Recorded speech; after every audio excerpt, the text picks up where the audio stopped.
This is Adelong, a small town with a golden past, just west of Tumut. Behind the town, hidden in a steep valley, are the Adelong Falls gold mill ruins. These are the remarkable stone ruins of an ingenious ore-crushing machine that uses the power of water. It was built by the inventive Scotsmen David Wilson and William Ritchie.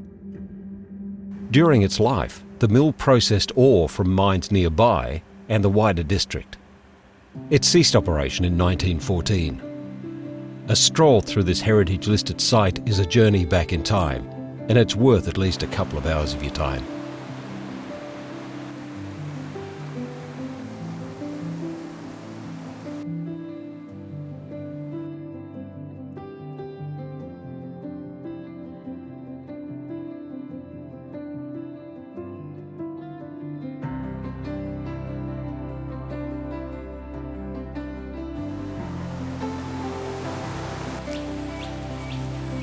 Adelong is the starting point of our journey through the Snowy Valley region.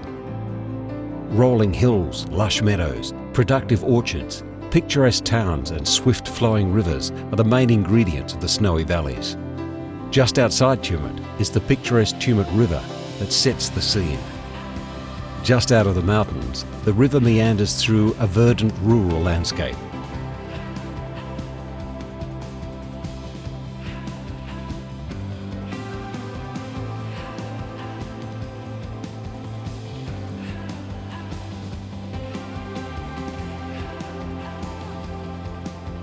Very familiar with the Tumut River is fishing guide Mickey Finn Shanahan. He's fished all over the world, but with the picturesque Tumut River with its swift waters is a favourite of his. He knows all the good fishing spots to make even the most demanding client happy. To keep fishing in the river sustainable, Mickey practices catch and release. While some days the trout just don't grab his hand-grafted flies, it's never a wasted time for him. Fly fishing along the Tumut River is not all about catching fish. It's also a very satisfying nature experience.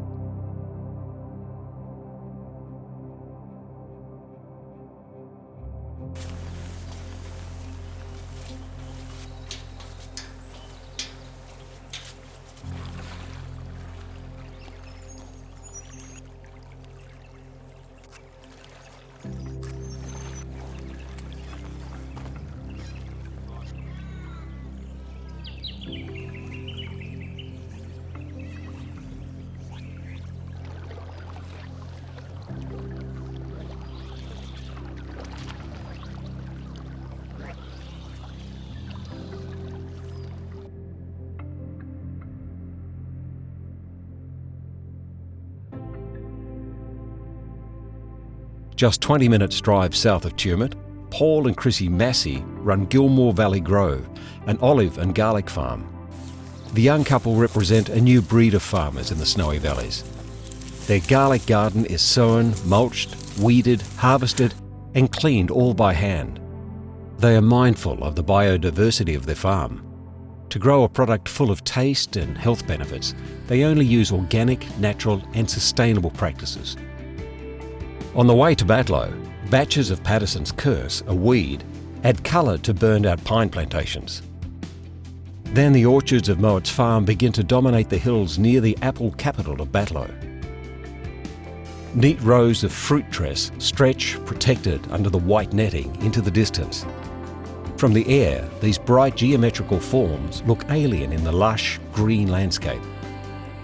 Greg and Chris Mowat's apple and cherry orchards date back to 1926. In January 2020, Mowat's farm experienced significant damage from the Black Summer bushfires. Now, a year on, the scars from the fires are almost erased. Along the road to Tumbarumba, however, the scars of the ferocious firestorm are still quite visible.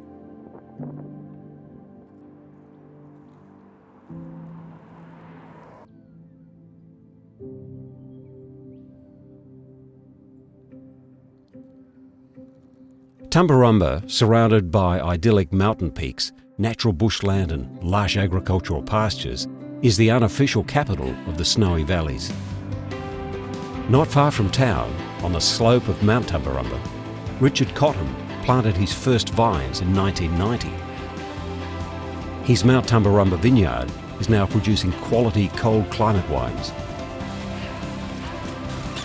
With a gold and silver medals for his Chardonnay and Pinot Noirs under his belt, he is obviously on the right track. The Mount Tumbarumba vineyard adds another attraction to popular Tumbarumba.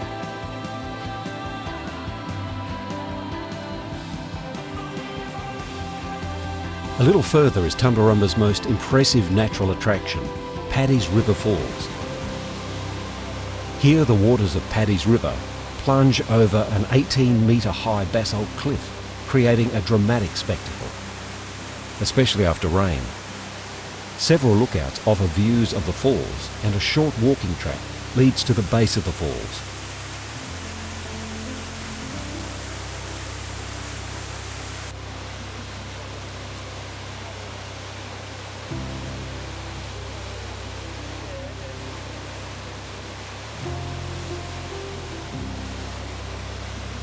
Not far from the falls, Felicity Anderson, track manager for the local section of the Human Hovel Track, takes us to a hidden piece of history. Along Burrow Creek, situated on private land, are mining relics dating back more than over a century. A 70-metre long tunnel and a channel dynamited into a rock bar were constructed here to be able to sluice alluvial gold deposits along the creek. Also in the vicinity is Braymont Garden. The 6-acre property was originally a bare stock paddock until Chris Bain, blessed with seemingly unlimited energy, drive and enthusiasm, transformed it into a vibrant open garden.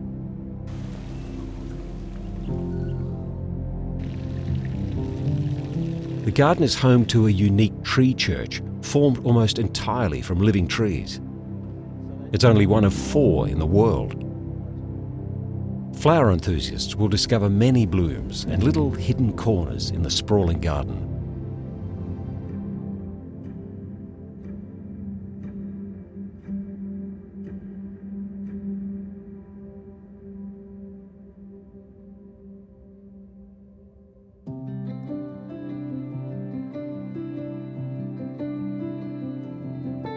Wild and definitely not manicured is the landscape Luke Pearce is showing us the next day.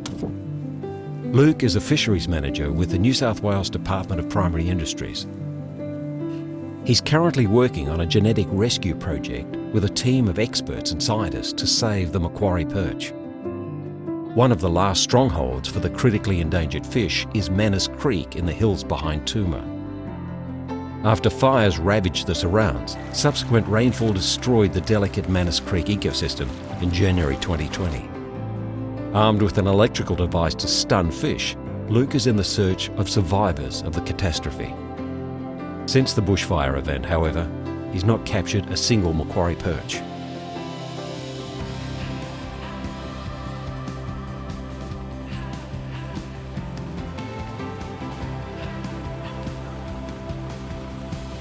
We're now leaving the rugged wilderness around Manus Creek and head to Tumut. From a high point, the lush valley lies below us. The grass is knee-high, the hills green. Tumut itself is a tiny hamlet consisting of an historic pub and Brigham House, a B&B.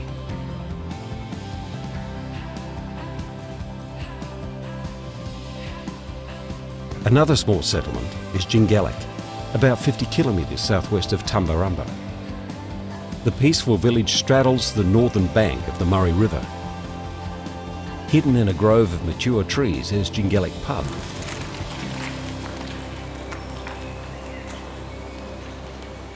New publican Glenn Elliott accidentally bought the pub when he raised his arm to kick off bidding at the auction. He was the only one who put his hand up on the day. From Jingellic, the unsealed River Road, one of the most beautiful drives anywhere, heads towards the most southern town of the Snowy Valleys, Khankoban. Its winding course follows the meandering Murray River. Here the river can still behave like a wild river, creating billabongs and swamps teeming with birdlife, fertilising the lush paddocks left and right during times of flood, sustaining groves of mighty river gums.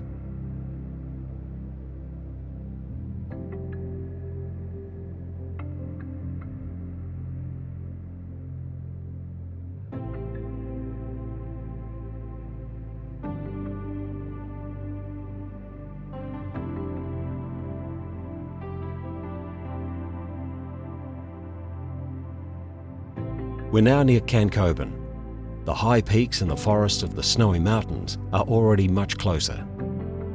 Lush meadows with herds of plump Angus cattle characterise the swampy plains just north of the town.